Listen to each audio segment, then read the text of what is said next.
प्रेम से बोली श्री राम राघवेंद्र सरकार की जय।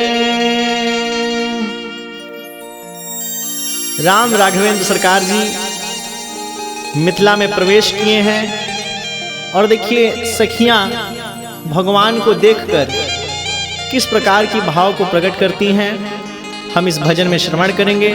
आइए प्रेम से भाव से हम सभी लोग संगीत में दर्शन करें। तसखी है देखो ना दोनों भैया, तसखी है देखो ना दोनों भैया सावर गोर।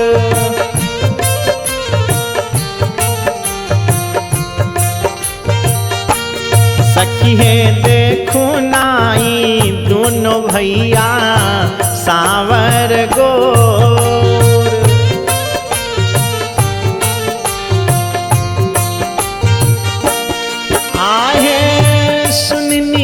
आगे आइले बक्सर वाले बाबा सखी हैं,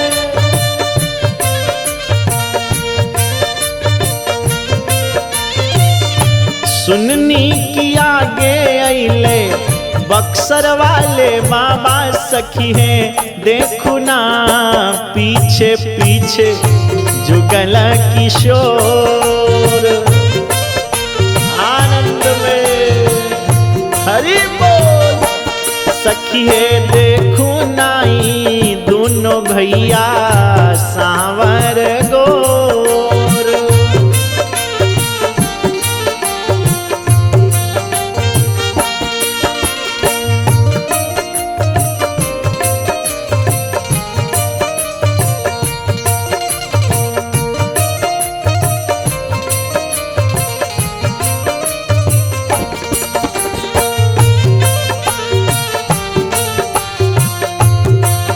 हरिहर आनंद है। सियापति राम जी भगवान की जय। अब तक न देखनी हम ऐसन सुरतिया सखी है, कबो नहीं देखनी हो। अब तक न देखनी हम ऐसन सुरतिया सखी है।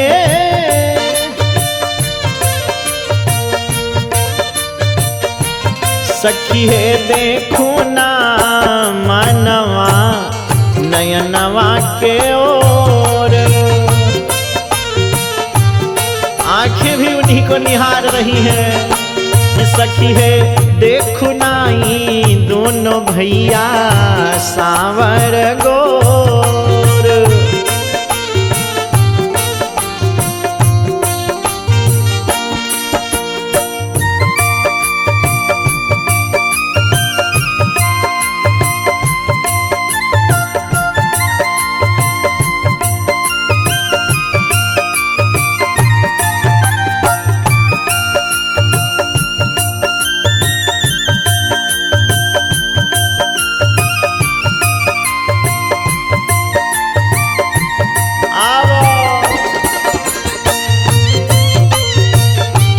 बाहे मास्टर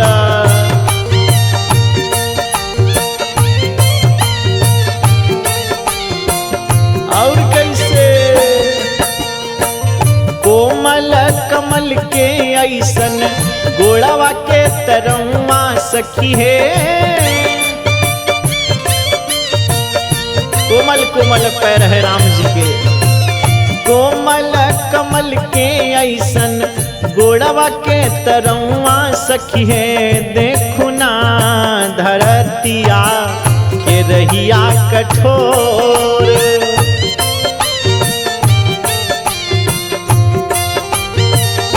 के सखी है देखो नाई दोनों भैया सावर गोर।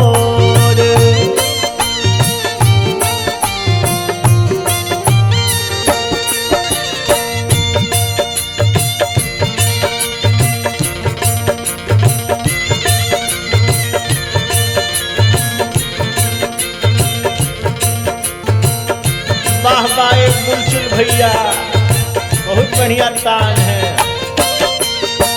दोनों भैया आनंद में। और कैसे मंगला से पैती इनके अखिए में बसैती सखी है। काश राम जी मेरे आंख में आकर बस जाते। मंगला से पैती इनके अखिए में बसैती ये सखी। मेरे नैनों में राम, तन मन में राम। सखी है देखो ना जियरा जुड़ैती इनके ओर। सखियां कह रही हैं कि सखी है देखो नाई दोनों भैया सावर गोर।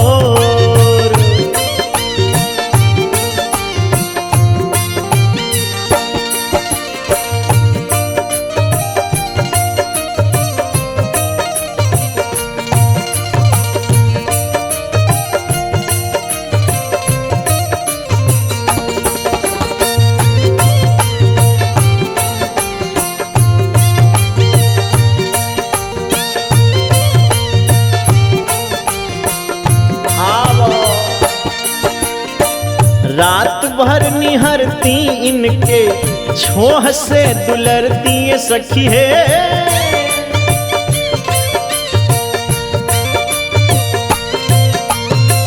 रात भर निहरती इनके छोह से दुलरती सखी है।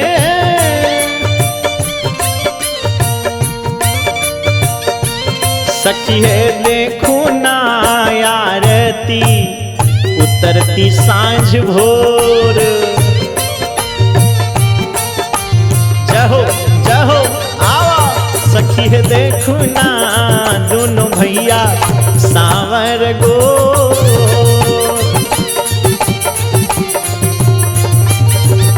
कि सखी है देखो नाई दोनों भैया सावर गोर। सखी है देखो ना दोनों भैया सावर गोर। सखी है देखो ना दोनों भैया सावर गोर। दोनों भैया सावर गोर। सियापति राम जी सरकार की जय।